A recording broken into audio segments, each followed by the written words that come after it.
เรา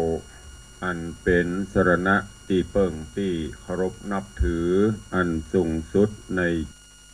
ชีวิตกราบคารวะแตบไตไวยสาปุญญาปารมีธรรมพระมหาเถรานุเถระเจ้าคณะพระสังฆาธิการภิกขุสงฆ์สามเณรจุตนจุองค์โดยความเคารพออกไม่ออกศรัทธานาบุญพุทธศาสนิกชนทุกท่านก็ขอน้อมต้อนรับทุกท่านเข้าสู่รายการมรดกธรรมคำเมืองทางสถานีวิทยุกระจายเสียงพระพุทธศาสนาแห่งชาติและการศึกษาพระพุทธศาสนาและวัฒนธรรมส่งสัญญาณออกอากาศจากสถานีวิทยุวัดฝ่ายหินตำบลสุเทพอำเภอเมืองเชียงใหม่จังหวัดเชียงใหม่สถานีวิทยุวัดหนองกายตำบลสันปะยางอำเภอแม่แตงจังหวัดเชียงใหม่สถานีวิทยุ CM77 วิทยุอินเทอร์เน็ตล้านนาศาสนาจังหวัดเชียงรายสถานีวิทยุในความอุปถัมภ์ของมูลนิธิพระบรมธาตุเจ้าดอยสุเทพกระจายเสียงในระบบ FM 96.0 เมกะเฮิรตซ์ตลอดจนวิทยุชุมชนเสียงตามสายหอกระจายข่าวตามวัดวาอารามตามหมู่บ้านต่างๆที่ต่างปอแก่ปอแคว้นต่างสมปานเจ้าวัดได้เปิดให้ญาติโยมอยู่ในเวลานี้พร้อมกันนั้นยกมือ10 นิ้วกราบถวายการต้อนรับและเจริญพรต้อนรับครูบาอาจารย์ท่านเจ้าพระสงฆ์องค์เนร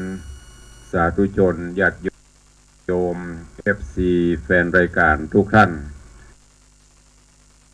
ที่ได้เข้ามาติดตามรับชม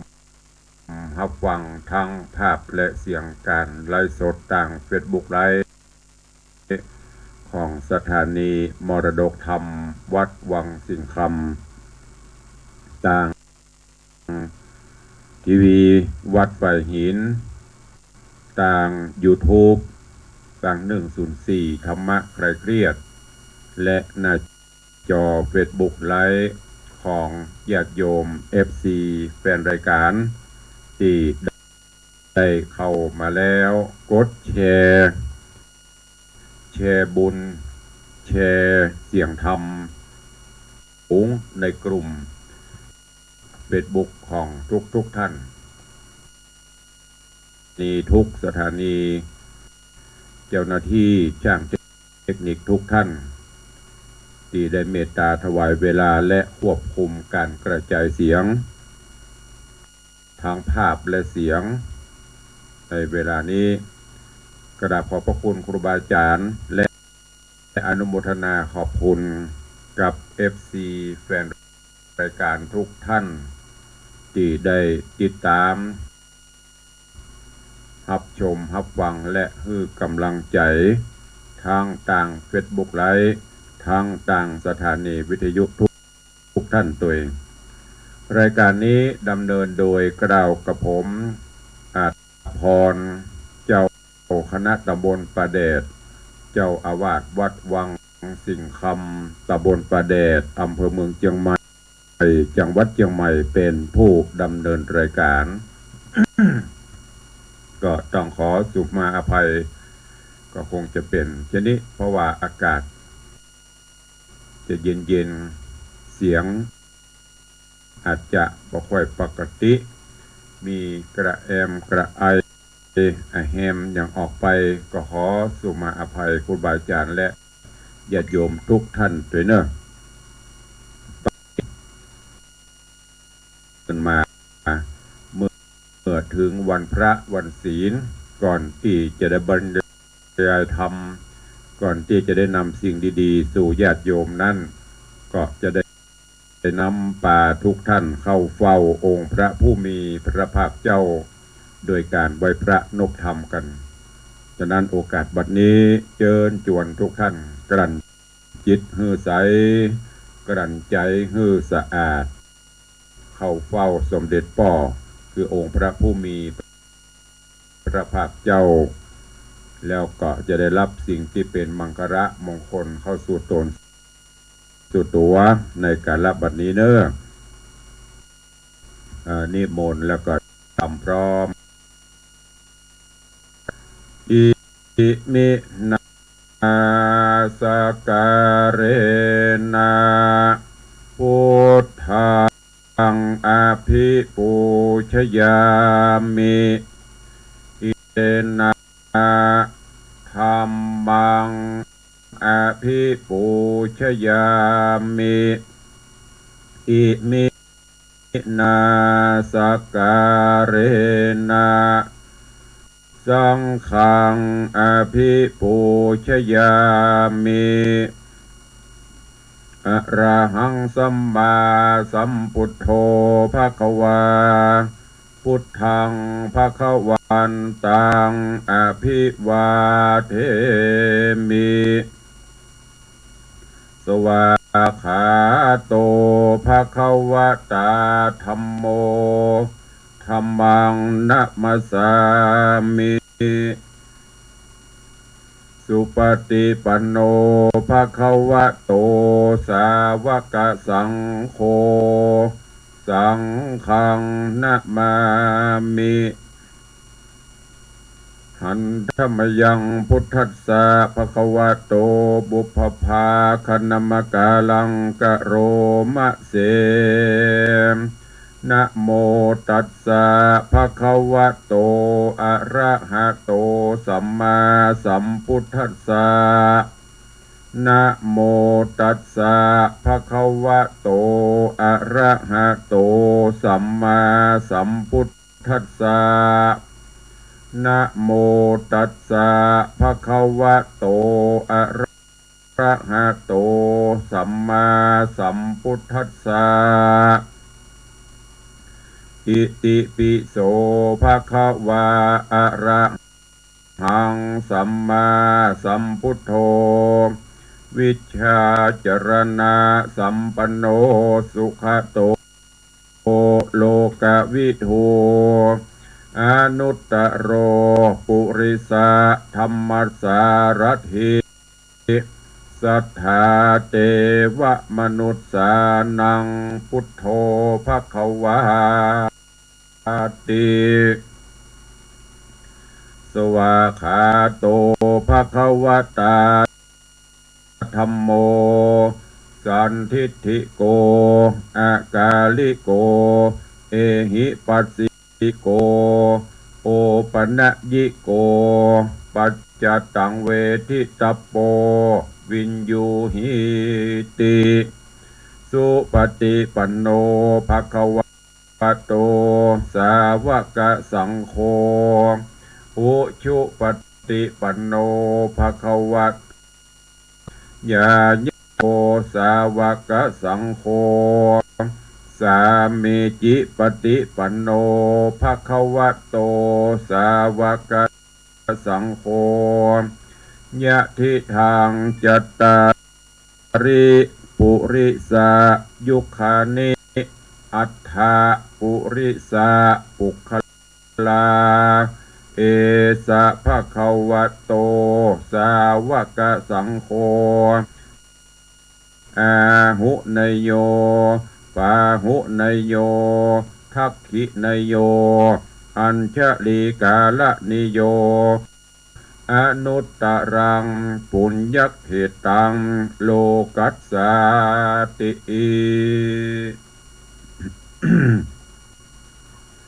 ได้เข้าเฝ้าสมเด็จป่อเข้าเฝ้าพระรัตนตรัยเกี่ยวกับเจ้าสามประการอันมีพระพุทธพระธรรมพระสงฆ์ ได้น้อมนำเอาเป็นสรณะที่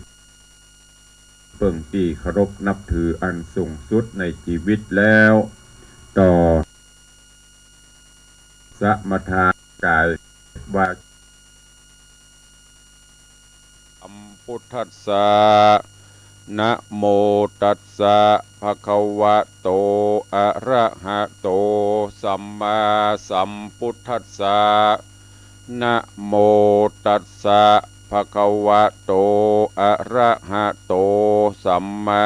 สัมพุทธัสสะพุทธังสรณังคัจฉามิธัมมังสรณังคัจฉามิสังฆังสรณังคัจฉามิตุติยัมปิ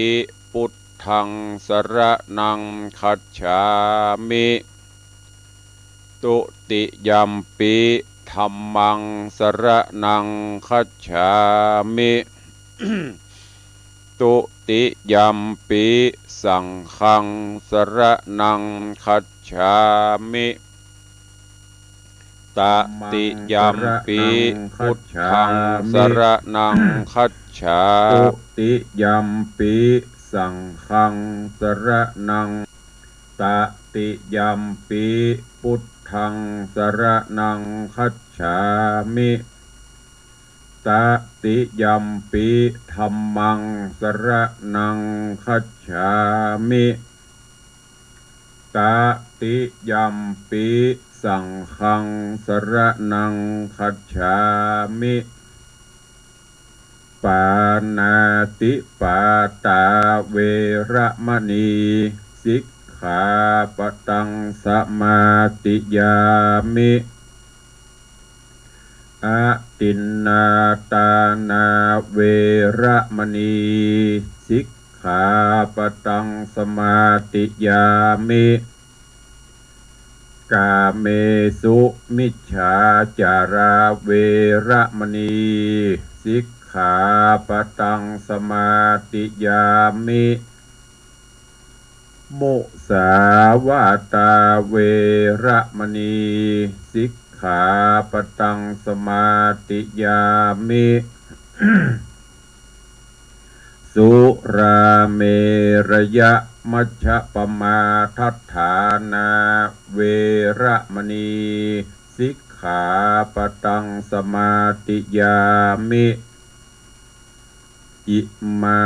นิปัญจสิกขาปตานิสีเลนะสุขติงยันติสีเลนะโภคะสัมปทาสีเลนะนิโพติงยันติตัสสมาสีลังวิโสทะเยวันพระวันศีลได้ไหว้พระได้นบธรรมได้น้อมนำหลักศีลธรรมข้อวัดปฏิบัติอันเป็นหลักแห่งการอยู่ร่วมกันของมวลมนุษยชาติเพื่อความสงบสุขร่มเย็นตั้งแต่ตัวเก่าไปจนถึงสังคมระดับประเทศระดับโลก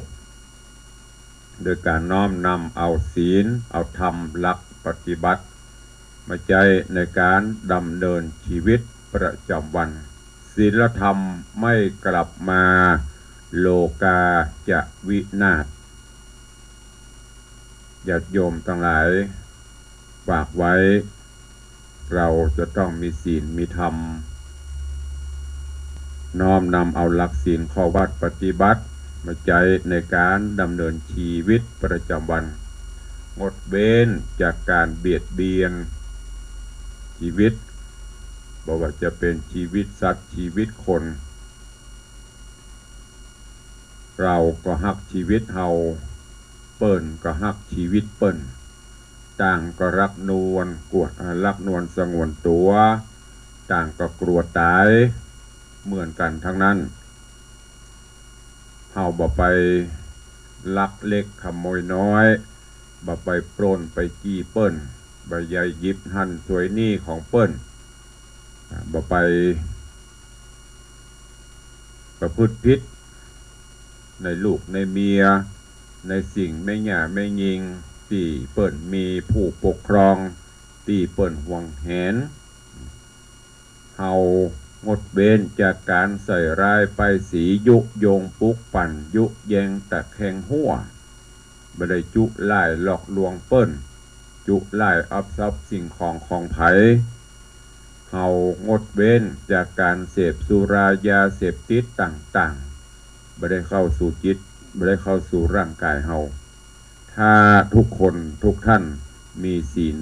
บัทนักบัทนา5 ข้อนี้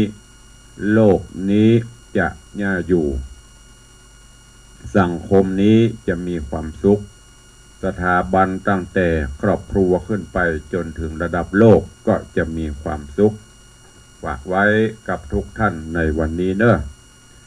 บางท่านก็ตอนนี้ก็อาจจะไปวัดไปวาไปทำบุญสุนทานอันเป็นหน้าที่อันเป็นกิจของชาวพุทธวันพระวันศีล7 วันไหนก็ไปวัดไปประพฤติวัดไปปฏิบัติธรรมไหว้พระนบธรรมเข้าเฝ้าเราท่านทั้งหลายถามว่าไปวัดไปหยังเพิ่นว่าไปวัดจิตวัดใจไปวัดศีลวัดธรรมว่าในรอบ7 วันเนี่ยจิตใจเฮาเป็นเช่นไรศีลธรรมเฮายังเป็นจะได้พ่องไปไหว้พระนบธรรมกล้าเฮาไปกราบพระไปหันพระพักตร์ก็คือไปหันสารูปใบหน้าขององค์พระผู้มีพระภาคเจ้าปิติความยินดีก็เกิดขึ้นความเย็นสลาบอาบเต็มต้นก็บังเกิดขึ้นจิตใจที่ขุ่นมัวจิตใจที่ภาวะพะวงเมื่อเขาได้ไปกราบพระประธานไปไหว้พระไปเจริญสมาธิภาวนาจิตใจเขาก็จะคลายความกังวลต่างๆลงของจะนี้เป็นว่ารู้ได้เฉพาะตนลองพอเนอะภัยที่จิตใจกับวนกับวายวุ่นวายว้าวุ่น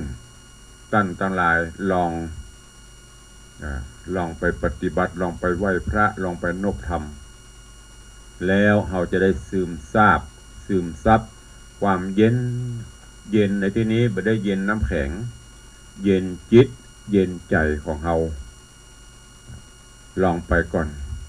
ถ้าเราบ่ลองเราก็บ่ฮู้บางพ่องหันเปิ้นไปวัดไปวาเป็นเรื่องที่เฉยชามัวแต่กอบมัวแต่โกยมีแต่เลี้ยงนกเขาของกูอยู่ถึงวันเจ้ามาบะหยังอะไหว้พระกับไหว้นบธรรมกับธรรมปืดผ้าออกมาก็มีแต่เรื่องเครียดมีแต่เรื่องอย่างฮู้เข้ามารกสมองนำให้สุขภาพจิตเฮาเสื่อมเมื่อสุขภาพจิตเฮาเสื่อมสุขภาพร่างกายก็โทรมไปเนอะฉะนั้นก็ขอน้อมเอิ้นเจิญจวนสาธุชนญาติโยมทั้งหลายทุกวันพระวันศีลก็ไปวัดไปวาไปซักจิตไปซักใจเฮา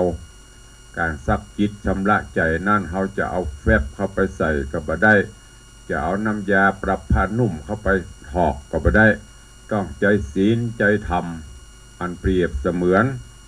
เป็นแฟบอันเปรียบเสมือนเป็นน้ำยาเข้าไปฉโลมจิตฉโลมใจเฮาครูบาอาจารย์พ่อแม่ครูบาอาจารย์เพิ่นก็ชี้แนะชี้นำเอาคำของพระพุทธเจ้ามาชี้แนะมาส่องสว่างต่างคือเฮาทั้งหลายแต่ส่วนมากเฮาก็บ่ค่อยเอากันเพิ่นบอกโอ้หนทางนี่ไปเด้อเน้อ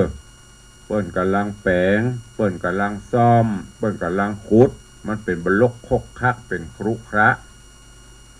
จะไปเน้อก็ดันโดนบุกบุญไปอยู่สุดท้ายรถก็ไปตกรางรถก็ไปตกข้างถนนได้รับอันตรายฉันใดเปรียบเสมือนจิตใจของเฮานั้นน่ะเพิ่นว่าใครให้สุขสบายใจให้ปฏิบัติจะนี้เน้อใครตุกข์ใจให้ปฏิบัติจะนี้เน้อบอกให้หมดช ชี้นำให้หมดแต่เฮากำไปส่วนมากก็ฮิจะบุญไปทำโคทำคุ้มแล้วมันก็เกิดความทุกข์ใจเกิดขึ้นเพราะฉะนั้นก็ขอฝากไว้กับญาติโยมทั้งหลายยิ่งในสถานการณ์ปัจจุบันนี้ยิ่งจำเป็นที่เราจะต้องเข้าหาน้ำธรรมคำสอนเนี่ยเข้าหาสิ่งที่ดีๆน้อมนำเอาหลักธรรมคำสอนเนี่ยมากำกับมาควบคุมจิตใจเราอยู่เสมอแล้วเราก็จะประสบกับความสุขประสบกับความเจริญสิ่งไหนควรเว้นสิ่งไหนควรปฏิบัติสิ่งไหนดีสิ่งไหนบดีเราก็ควรที่จะน้อมนำมาประพฤติปฏิบัติในการเป็นอยู่ของสังคมปัจจุบันนี้สังคมที่มีแต่ความสับสนมีแต่ความวุ่นวายแล้วก็ที่สำคัญก็คือคนจะไร้ศีลไร้ธรรมไปเสพข่าวไปเสพสิ่งต่างๆที่มันบดีหรือว่าดีแต่เราไม่ได้เอามาคิดตื่นเจ้ามาเปิดทีวีพอแต่ละช่องโอ้มีกระข่าวบุญวะบุญวายข่าวฟันบั่นแตงกันมีหือหันตลอดจกชิงบิ่งเล่าแก่งแย่งชิงดีกันทุกช่องข่าวดีๆนี่มีน้อยแล้วก็ลองสังเกตพอที่พูดว่าข่าวให้ลงข่าวอย่างก็ข่าวให้ลงฟรีข่าวดีเสี่ยงสตางค์ตื่นเจ้ามาลองเปิดแต่ละช่องมีแต่เรื่องนั่นนี่นังวุผีเบาถ้าเฮาบ่มีเป็นห้องว่าอย่างจิตใจเฮาตัวบัตันหรือจิตใจเฮามีศีลมีธรรมอันเนี้ยเฮาก็จะว่าวุ่นคล้อยตามไปยิ่งข่าวต่างๆเกิดขึ้นนักแทนที่จะเป็นอุทาหรณ์สอนใจบุหุนาอาตมาหรือตุลุงมาคิดเพราะว่าโอ้มันกลับตลปัดเนอะกลับไปเป็นตัวอย่าง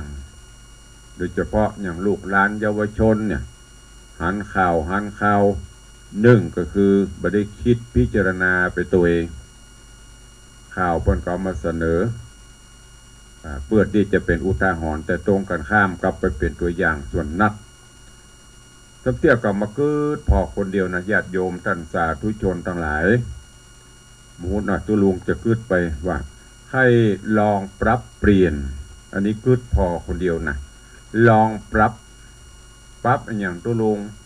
ลองปรับเสนอข่าวดีๆสักปีหนึ่งนะบอกว่าอันนี้แกก็มานั่งกึดพอเจิญผู้สื่อข่าวทุกช่องทุกสถานีทุกที่ของงดเว้นเสนอข่าวที่มันเป็นต่างลบเป็นนัก ลองเอาข่าวดีๆมาเสนอพอวันนี้ตุเจ้าวัดนั่นเปิดสวดมนต์วันนี้ตุเจ้าวัดนั่นเปิดไปแจกของวันนี้เปิดมีป่วยหลวงที่หันที่นี่วันนี้โยมนั่นถวายทานโยมนี่สงเคราะห์ช่วยเหลือนั่นนี่นะลองพอลงสักปีคิดว่ามันคงจะดีขึ้นแต่ฮันนี้ตื่นเจ้ามาอันยังบ่หุพี่เบาสังคมเขาก็เลยวุ่นวายไปลองเอาเรื่องที่ดีๆเรื่องที่คนปฏิบัติอย่างเศรษฐีเปิ่นมอบที่ดินกาเปิ่นทำบุญฮันนี่กาลูกหลานไปทำความดีนั้นๆนี่ลองมานะว่าตุลุงกึดไปอย่างเงี้ยมันอาจจะดีขึ้นนั่นเนี่ยเขามาหารข่าวเสพข่าวตื่นเจ้าแจ้งมาก็เดี๋ยวกันละอ่อนนักเรียนไปบุกไปตีกันตีหั่นตีนี่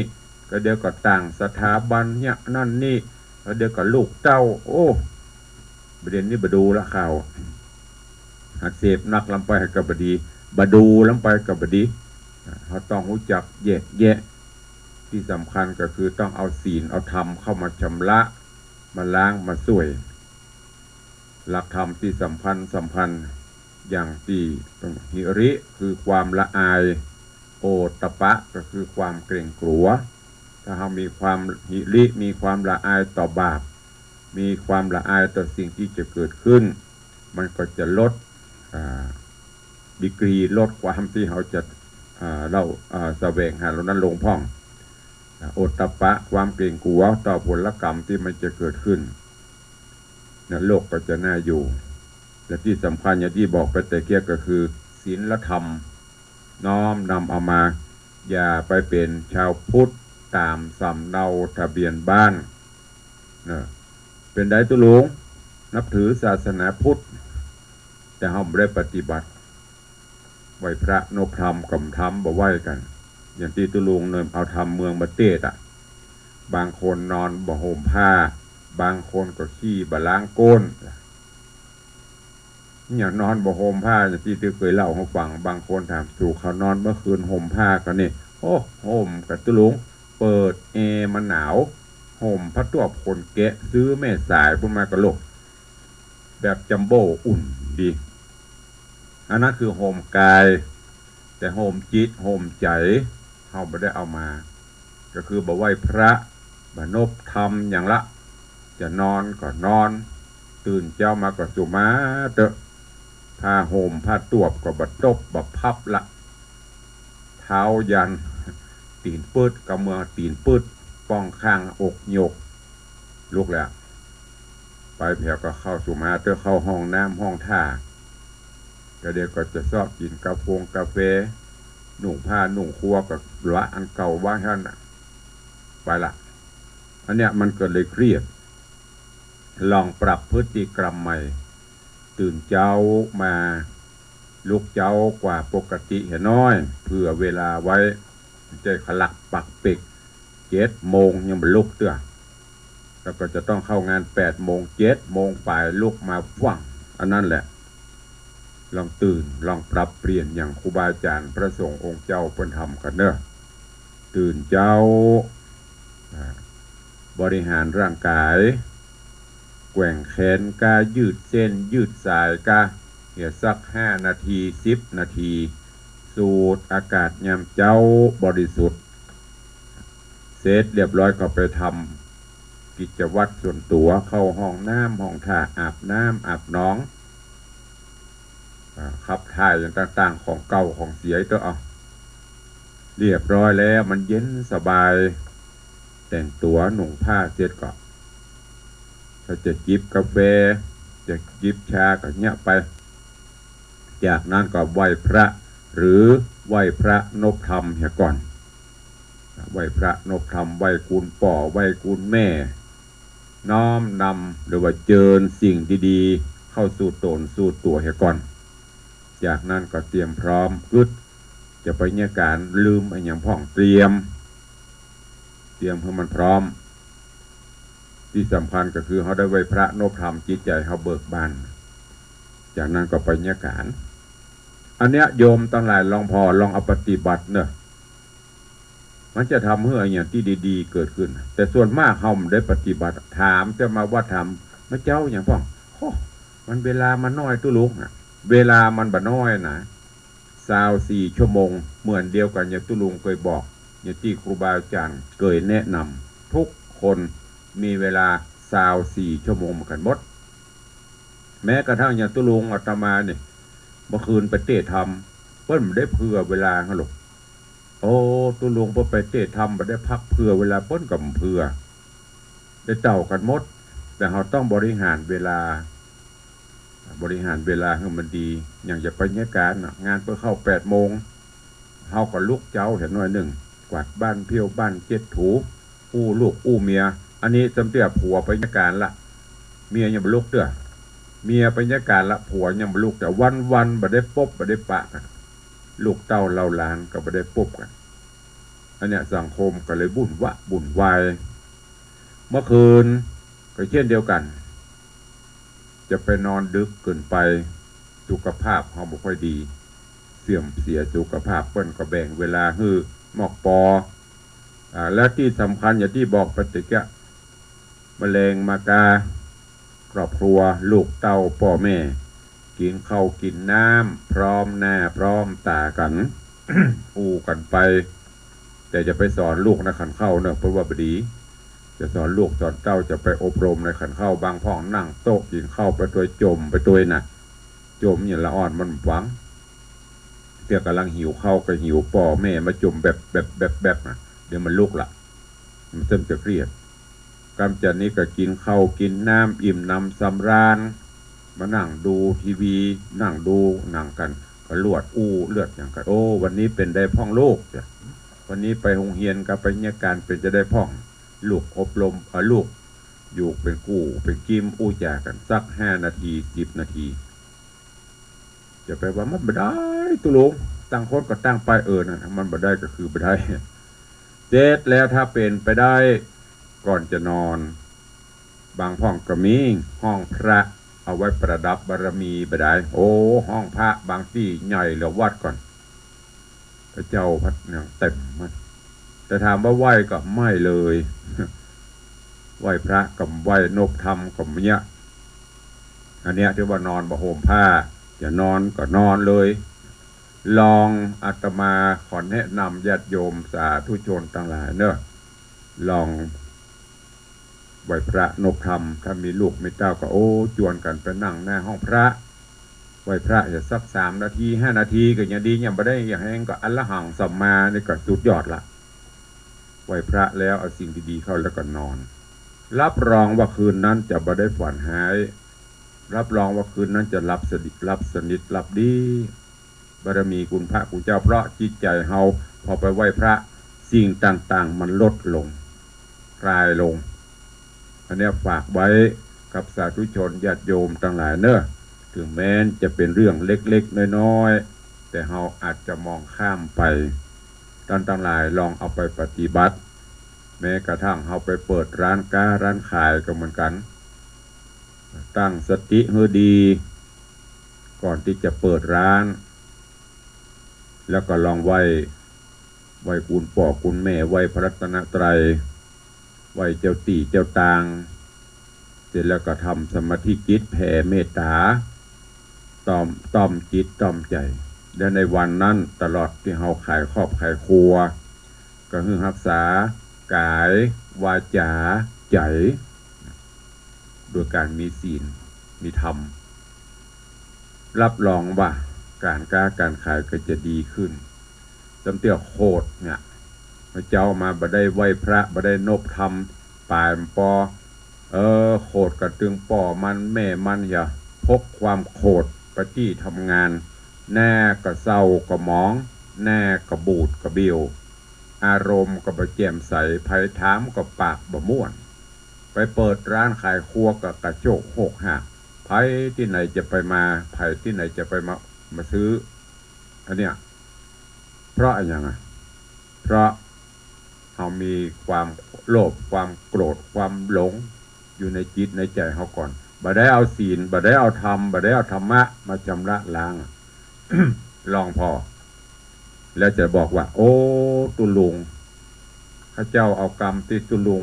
ที่ครูบาอาจารย์เพิ่นคิดเนี่ยไปลองไปใจดีแต่ลูกตุลุงขายควกกับม่วนถึงมันไม่ได้ขายเขาก็เดือดร้อนเพราะมันเป็นสภาวะของเปิ้น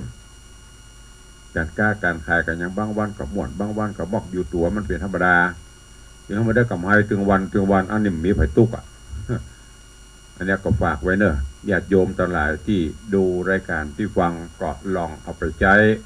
ถึงแม้จะเล็กๆน้อยๆเนอะก็ลองเอาไปใช้เพื่อมันจะได้บรรลุต่างๆปัญหาอุปสรรคไม่ต้องไปถามหมอดวงที่ท่านดูตัวออกบอกตัวได้ใช้ตัวเป็นพอตัวเก่าเขาเนี่ยเป็นหมอดูคนเดียวเนี่ยเปิ้ลแนะนำจะเนี่ยอย่างตุลุงบอกจะเนี่ยลองเอาไปปฏิบัติพอวันนี้ไปขายครัวมันม่วนเพราะอันหยังก่อนที่จะนอนอย่างที่ตุลุงบอกเราวิเคราะห์เหมือนอย่างที่เราเคยได้ยินเนี่ยอย่างวันพูดผมเคยได้ยินเหรอมะได้ยินอย่างตุลุงทำอันนี้ส่งปีใหม่น่ะบางพ่องก็เล่าเป็นบทเป็นบ่วงจัดดีแต่บ่ปฏิบัติที่เปิดถามธรรมะปาละนั่นน่ะมาเจ้าบ่ายค่ำสลีอยู่ที่ไหนบางพ่องหูบ่นละโอ้ปีใหม่อันนั้นอย่าธรรมะปาละกุมารจะโดนตัดหัวพญาพรหมเปิดถามผู้เป็นบาดเป็นบ่วงแต่บ่ปฏิบัติแต่เรามาเป็นข้อคิดเป็นปริศนาธรรมเป็นอุบายธรรมมาเจ้าสลีอยู่ที่หน้า ตื่นเช้ามาก็ต้องล้างหน้าแปรงฟันสลีก็คือคุณงามความดีสิ่งที่เป็นมงคลของสลีลองตื่นเช้ามาหน้ากับบล้างเหม็นขี้เคี้ยวขี้ฟันไปอู้เปิ้นน่ะผีที่จะมาใครอู้กับเขาอันเนี้ยเพื่อถึงบอกว่าสลีต่างๆไม่เจ้า ก็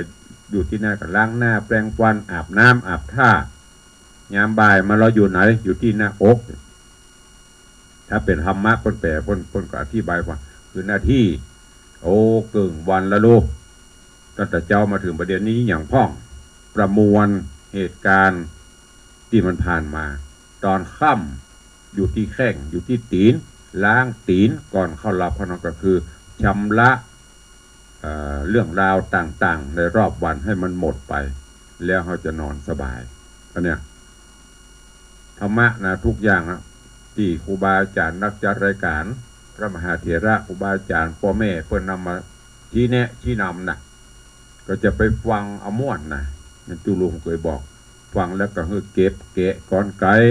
ลองเอาไปใช้ในการดำเนินชีวิตประจำวันเริ่มจากตัวน้อยๆปรับปรุงตัวเองบางพ่องโล่นไปถามหมอดูหมอดวงอันนั้นอันนี้เป็นจะนั่นเป็นจะนี่ไม่ใช่ว่าเพิ่นบดีนะเพิ่นก็ดีเพิ่นก็เตือนแต่ถ้าที่จริงจะให้ตัวลุงแนะนำและดูตัวเก่านั่นแหละเป็นหมอดูเองนะแต่ถ้าเอาวันเดือนปีไปให้เพิ่นพอตัวเก่าฮะนี้ตัวเก่ายังพอไปได้เพื่อคนอื่นบอกตัวเก่านั่นแสดงว่าเสี่ยงตี้บอกตัวเก่าเขาได้ก็ฝากไว้เนอะกับญาติโยมศรัทธาญบุญทั้งหลายในวันนี้มันเป็นวันพระวันศีลโดยเกร็ดความรู้เล็กๆน้อยๆจะว่าเป็นปกิณณกธรรมก็แม่นเนอะเก็บหั่นเก็บนี่เอามาชี้แนะชี้นำเอามาฝากหวังเป็นข้อคิดกับสาธุชนญาติโยมตัวเวลากระวยเนาะปะแป๊บก็เดี๋ยวก็จะหมดละก็ต้องขอประทานอภัยสุมาภัยครูบาอาจารย์เนอะบางเจ้าบางค่ำบางวันก็อาจจะหายไปพ่องโดยภาระหน้าที่ก็ต้องขอสุมาอภัยไว้ตัวก่อนที่จะได้อู้จ๋ากับญาติโยมศรัทธาทางเฟซบุ๊กทางบ้านทางสถานีก็ขอประชาสัมพันธ์ข่าวสารงานบุญของทางวัดเนอะใกล้เข้ามาทุกมื้อทุกวันเหลือเวลาแถม10 กว่าวันก็จะถึงวันงานทำบุญปล่อยหลวงวัดวังสิงห์คำตามกำหนดการที่ได้บอกได้แจ้งไปวันที่15 กุมภาพันธ์นี้จะเป็นวันทำบุญถวายตาลจ่อตาลตุงตามแบบเบ้าโบราณพื้นบ้านล้านนาเฮาแล้วก็วันที่22 23วันที่22ภาคกลางคืนจะมีพิธีเจริญพุทธมนต์สมโภชวันที่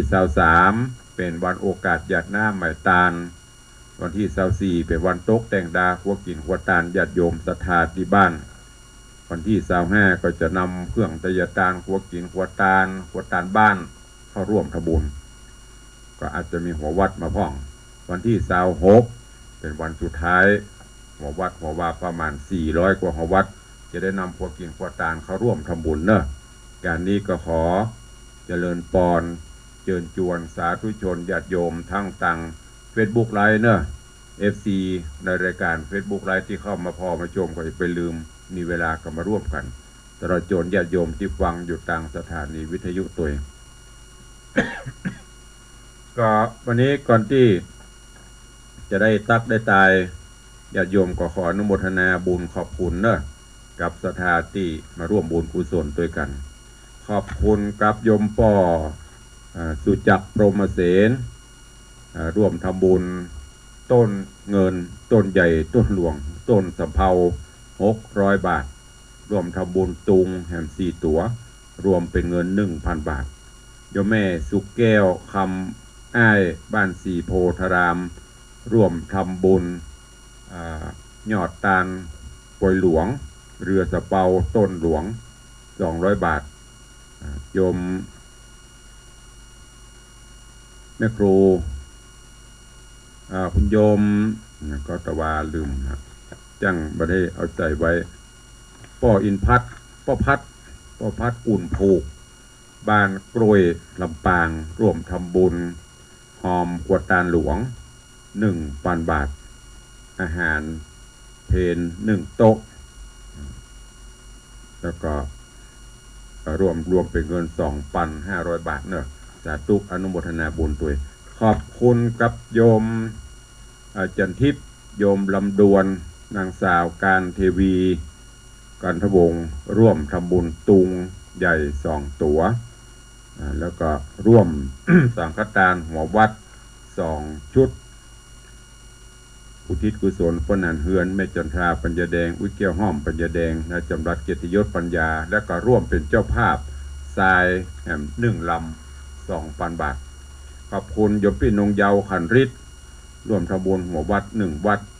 โยมสุขวรรณาจินดาธรรมหนองจอมสันทรายร่วมทำบุญหัววัด1 หัววัดโยมแม่ตุมมาชัยบงร่วมทำบุญตุง2 ตั๋ว200 บาทนอกจากนั้นขอบคุณกับพ่อหมวกคำมาแม่สิริพรคำมานายสิขเรศคำมานางสาวยานันจงวัฒนสกุลร่วมทำบุญถวายตุงน้อยคนละ1 ตั๋วแล้วก็มีแม่สิริพรคำมาตานฮือป่อสวิงวงศาสิงห์1 ตั๋วแม่จันจอมใจสันทรายลวงเหนือร่วมทำบุญ2 หัววัดแม่เครือลิ้มพูนร่วมทำบุญ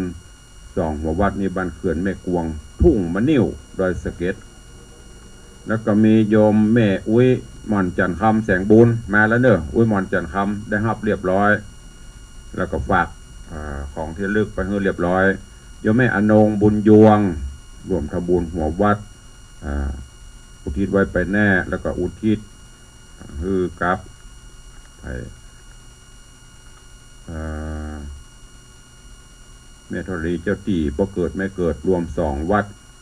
โยมสมพงษ์โยมอัมภัยแสงขันลวงเหนือโยมแม่สีวันบัวดอกปุดบ้านสันทรายลวงเหนือ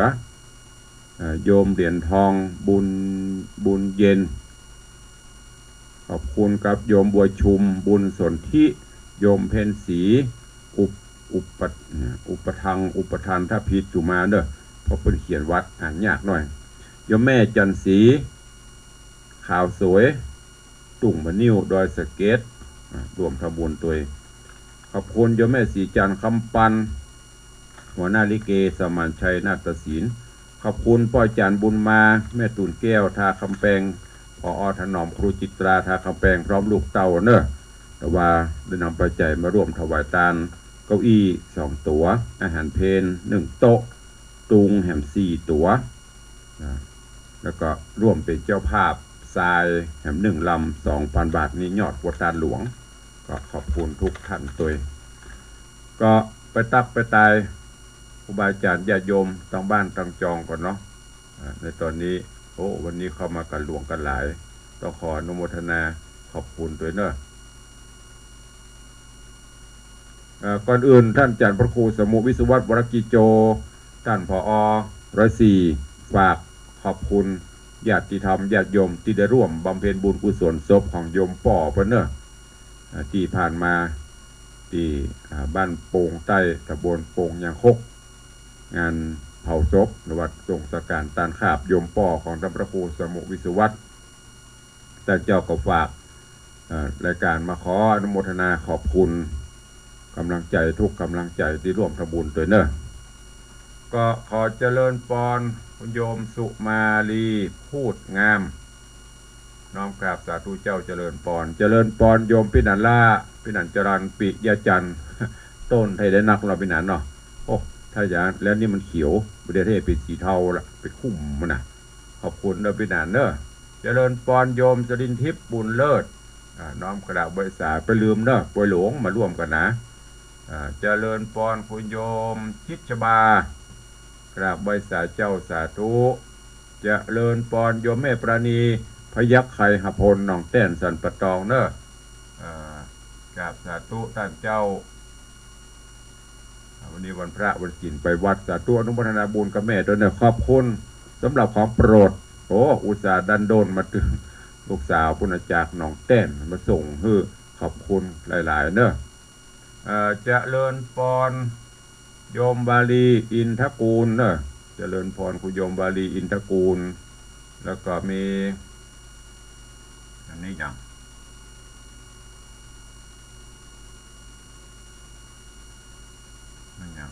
อุทิศกันถ้าอ่านผิดสุมาเด้อมันเป็นภาษาอังกฤษ อุทิศกันอย่างเนี้ยถ้าอ่านผิดสุมาตัวกราบสาธุครับผมเจริญพรขอบคุณสาธุเนอะเจริญพรโยมพ่อเลี้ยงธนวัฒน์โยมแม่เลี้ยงทัดพิชาสุสิงห์คำโยมพ่อเลี้ยงนี่เพื่อจะพิมพ์คอมเมนต์อำนวยอวยพรยามเจ้าดีใจได้ฟังน้ำฟังธรรมตุลุงตัวสาธุขอบคุณพ่อเลี้ยงตัวเนอะขอให้บุญรักษาสุขภาพแข็งแรงนอกจากนั้นก็มีโยมพี่จัญญาฟองซักกราบสาธุเจริญพรโยมชนจันทร์ตอนคำเจริญพรโยมสุรัตน์เสาคำโยมตู่วิเวกวนารามเจริญพรโยมพี่อัญชลีคำกิติเจริญพรพี่อายุธนาจ้างซอห่างดงเจริญพรโยมพี่หมอมัฒนาอัมพันธ์จากบริษัทเจ้าหลวงพ่อพระครูสาธุเนอเจริญพรคุณโยมจันสายแปลงหลวงโยมจันฉายแปลงหลวงโยมแม่วิน้องแฮกเกอร์เจริญพรยายเพลินเพื่อนเกษตรแล้วก็มีไผ่แฮมโยมอย่างเนี้ยมันเป็นภาษาอังกฤษ ต้องรักไปละเอาไปว่าเจริญพรกันแล้วกันมาอ่านมาแปลตัวนี้มันเจ็บ เป็นภาษาอังกฤษกราบไหว้สาหลวงพ่อเจ้าค่ะอ๋อโยมพิมพ์ ก็จะอ่านจะพระบาหารหูตัวนี้มันจะอึบไปได้ ขอบคุณอนุโมทนาเด้ออันนี้จากทางหน้าจอ Facebook ไลฟ์ขอบคุณทุกท่านตัวต่อไปไปพบ FC ต่างบ้านต่างจองใครจะจะเอ่ยตัวเนอะก็เข้ามาได้0817836540ใครจะร่วมโมทนาบุญเนอะกับต่างบ้านต่างจองต้นขวดตาลใหญ่ขวดตาลหลวงจะร่วมหัววัดจะร่วมนั่นนี่ก็สุดแล้วแต่เจตนาเข้ามาได้เหลือเวลาแถม5 นาที0817836540จะเริญปอนโยมพ่อเลี้ยงไปสาข้าวเสียงเท้าไว้สาครูบาท่านเจ้าสวัสดิ์ตัวเนื้อที่ได้ติดตามมักตัวโยมท่านดอกโคกับนักศิลป์นักบุญเป็นเนื้อแต่ไปลืมเนื้อไม่เอาไปหลงบ้านวังสิงคำผู้ลุงในวังเป็นเจ้าอาวาสเด้อห้องเข้ามาจบล่ะเตรียมตัวเตรียมเนื้อเตรียมตัวสุขภาพร่างกายแข็งแรงเนื้อเดินมาครูเอาตั้งจิตตั้งใจต้อนรับพระทายปีมาคอยหลวงเลยดูดิเกตอนเอาแต่เนื้อวัดเจ้าวัดแกมวัดเตอเพิ่งเป็นวัดเจ้าวัดเจ้าคณะตำบลประแดดเนื้อเยี่ยมมากมาโอ้โหดีใจเนื้อบุญหักษาเบิร์ดล่องมาแอลเด้อมาตอนเบิร์ดเนอะถ้ามีหันละเบิร์ดซื้อขนมมาฝากตัวเนอะถ้าลูกละปูนซื้อขนมมาตัวเบิร์ดบายล่องมาแอล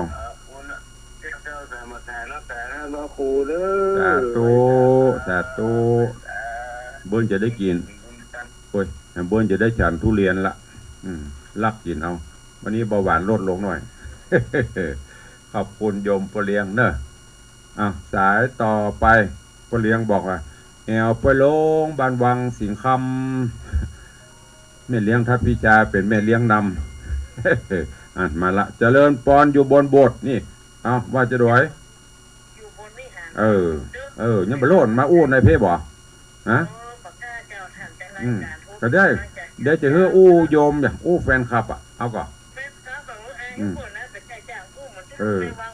สาธุสาธุอนุโมทนาสาธุเจ้าขอบคุณโยมแม่เลี้ยงทัดพิชาได้มาร่วมบุญเนี่ยบนมาทำบุญมากินมาตานตอนนี้อยู่บนวิหารเอาใครจะอุดตัวแหมเข้ามาจันคำอยู่กันนี้ได้หรือยังของที่ระลึกทวงดีขนาดละ ฝากมาขึ้นเรียบร้อยละ3 นาทีสุดท้ายเดี๋ยวได้ขึ้นวิหารมาละเอาเลยหูจิ๊บนี่ห้องหาปกมาทันทีมีกุมารทองนะม่อนจันคำนะอ้าวว่าจุดอยไปช้าเจ้างามเนาะเอาไว้ไหนเจ้าคืนนี่แหละเจ้าฮะไว้สาตั้งแต่คืนนี่แหละเจ้าเอาห้อยคอได้ยังมันมีซอยแล้วเจ้าเอาหน้ากะใส่ฟางฮะกะ เดี๋ยวก่อนถูกหวยถูกถ้าไผถูกหวยจวนก็ซื้อเอาสาธุบุญรักษาเด้อนะครับแหละมีสวยเตี้ยเอาใส่เอาใส่ฟางนะห้อยคอ มันทวงกระเหรียญตัวนี้ได้ไปละใจดีใจบานแล้วเนาะอ้าวใครจะอูดตัวแหมเข้ามา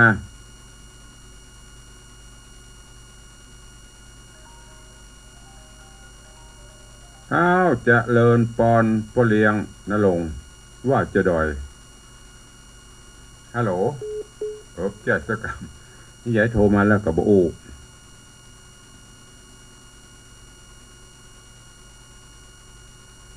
ขอบคุณอนุโมทนาบุญเนอะบุญรักษาโยมณรงค์มูลศรีโยมพี่ไอ้ณรงค์บุญศรี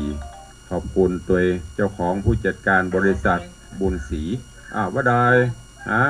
กุ้มกับสีกุ้มเลยยังครับวิทย์ไปหน่อยวิทย์ไปสักแกลลอน2 แกลลอนประมาณนั้นตอนนี้ทาแล้วเลือบมั่มหันหรือยัง